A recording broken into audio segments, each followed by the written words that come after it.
북한이 6일 현지 시간 김정은 국무위원장이 참관한 가운데 신형 전술유도탄 위력 시위 발사를 했다고 조선중앙방송이 7일 보도했습니다.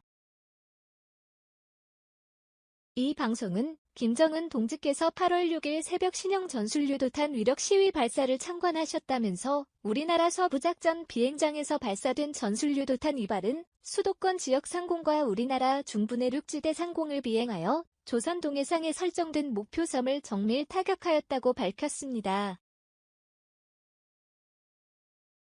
또 김정은 위원장이 신형 전술유도탄 위력 시위 발사가 목적한 바대로 만족스럽게 진행되었다고 높이 평가하시면서 오늘 우리의 군사적 행동이 미국과 남조선 당국이 벌여놓은 합동군사연습에 적중한 경고를 보내는 기회가 될 것이라고 말씀하셨다고 전했습니다.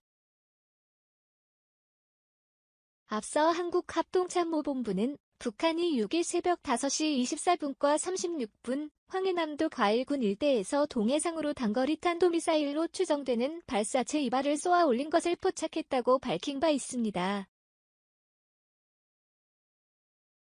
비행거리는 450km, 정정 고도는 37km이며 속도는 마하 6.9로 탐지했다고 설명했습니다.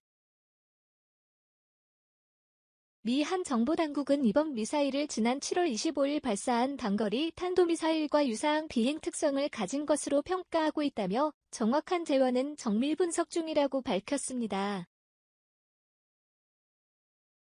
이 미사일 전문가, 북한 발사 횟수 비해 성공률 이례적, 러시아 기술 제휴 가능성. 북한이 최근 공개한 신형 단거리 탄도미사일은 러시아가 직접 기술을 지원했을 가능성이 크다는 분석이 나왔습니다. 발사 횟수에 비해 성공률이 이례적으로 높기 때문입니다. 김동현 기자가 취재했습니다. 북한은 관영 매체를 통해 최근 발사한 탄도미사일의 성능이 만족스럽게 검증됐다고 자평했습니다. 녹취 조선중앙TV 지난달 26일 보도 위력 시위 사격을 통해 신형 전술 유도무기 체계의 전투적 성능 지표들이 다시 한번 만족스럽게 검증됐다. 이 주장이 사실이라면 북한은 지난 5월 처음 공개한 뒤 단 3차례 만에 비행 시험 발사에 성공한 게 됩니다. 이 미사일은 저고도 활공 비행을 하는 특성 때문에 러시아가 2000년대 초반 개발한 최신형 이스칸데르 미사일 SS-26을 북한이 제3국에서 수입해 역설계했을 가능성이 거론됩니다. 하지만 독일의 미사일 전문가인 마커스 실러 박사는 보허에 최근 북한이 공개한 신형 무기들은 모두 시험 횟수에 비해 상당한 성공률을 보이고 있다며 자체 역설계가 아닌 러시아의 직접 기술 제휴 가능성이 높다고 말했습니다.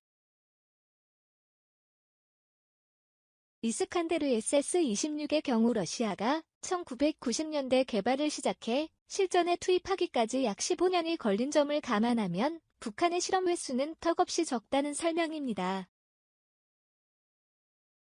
실러 박사는 러시아가 북한의 신형 탄도미사일 개발에 직접 관여했을 가능성이 큰 것으로 추정했습니다.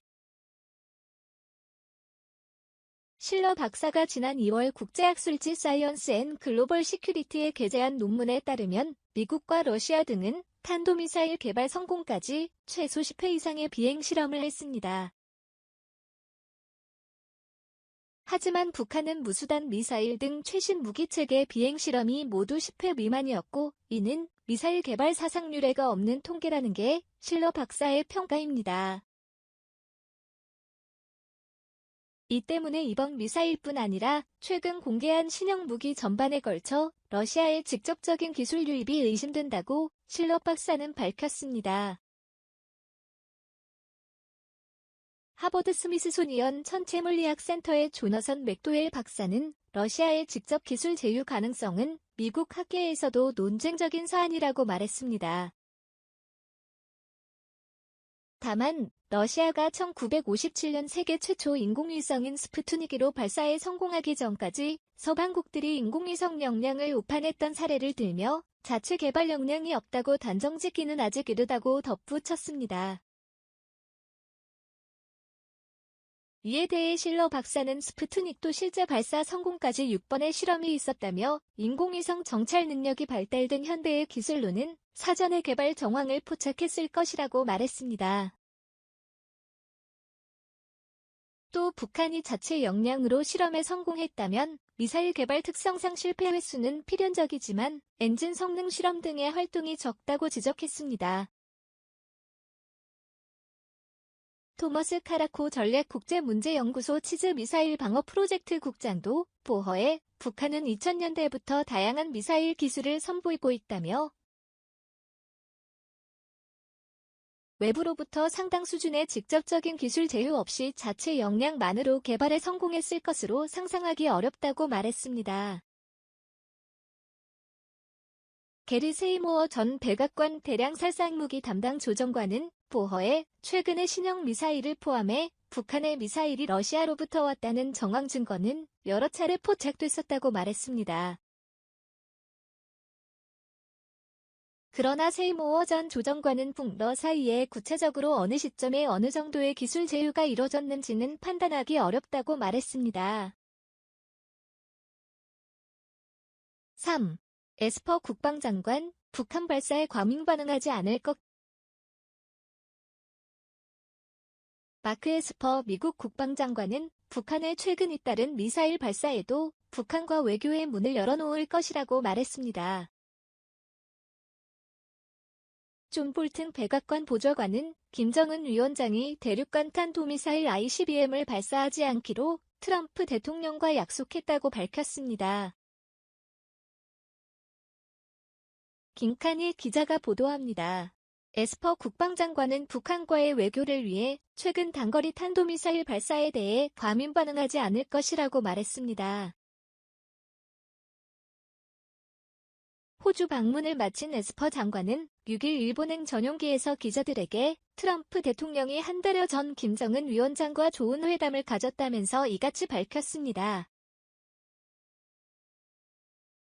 북한의 최근 미사일 발사들에 과민 반응하지 않겠지만 미국은 북한을 면밀히 감시하고 예의주시하고 있으며 무슨 일이 일어나는지 알고 있다는 것입니다.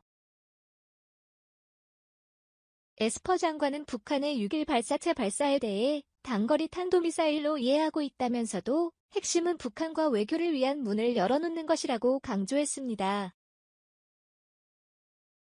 에스퍼 장관은 미 한연합훈련에 대해선 지금으로선 한국과 향후 연합훈련 변경에 대한 계획이 없다고 밝혔습니다. 지난해 양국 정상들의 회담 이후 연합훈련을 조정했으며 아직 그것을 따르고 있고 이는 외교의 문을 열어놓기 위해서라는 설명입니다. 그러나 에스퍼 장관은 미국은 준비태세를 유지해야 하고 우리가 준비돼 있다는 것을 확실히 해야 한다고 덧붙였습니다. 한편 존 볼튼 백악관 국가안보보좌관은 북한의 6일 발사와 관련해 김정은 위원장이 더 긴 사거리의 대륙간 탄도미사일 ICBM을 발사하지 않는다는 합의를 트럼프 대통령과 했다고 말했습니다. 볼튼 보좌관은 이날 폭스뉴스와의 인터뷰에서 북한이 발사한 발사체가 단거리 탄도미사일로 보인다며 이같이 말했습니다.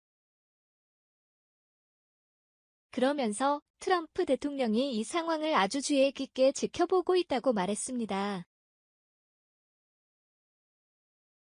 특히 최근의 발사는 관련 미사일을 완전하게 작동시키기 위한 일련의 시험으로 보인다고 밝혔습니다. 현재 진행되고 있는 미 한연합훈련에 대해선 한국과의 파트너십에 따른 것이라고 말했습니다. 그러면서 북한은 훈련을 지속해왔고 축소하지 않았으며 북한은 불평할 것이 별로 없다고 지적했습니다. 한편 에스퍼 국방장관은 한일 군사정보보호협정 소마이어 파기 가능성이 거론되는 데 대해 그런 유형의 정보 공유를 계속하도록 권장하고 싶다고 말했습니다. 소마이어는 북한에 대한 공동방어에서 핵심이라는 것입니다. 에스퍼 장관은 또 한국과 일본을 방문해 양국이 갈등과 관련한 문제를 빨리 해결하고 북한 문제와 중국 문제에 집중하자고 요청할 것이라고 말했습니다. 취임 후 처음으로 아시아를 순방 중인 에스퍼 장관은 7일 도쿄에서 이와야 다케시 일본 방위장관과 회담한 뒤 9일 한국에서 정경둑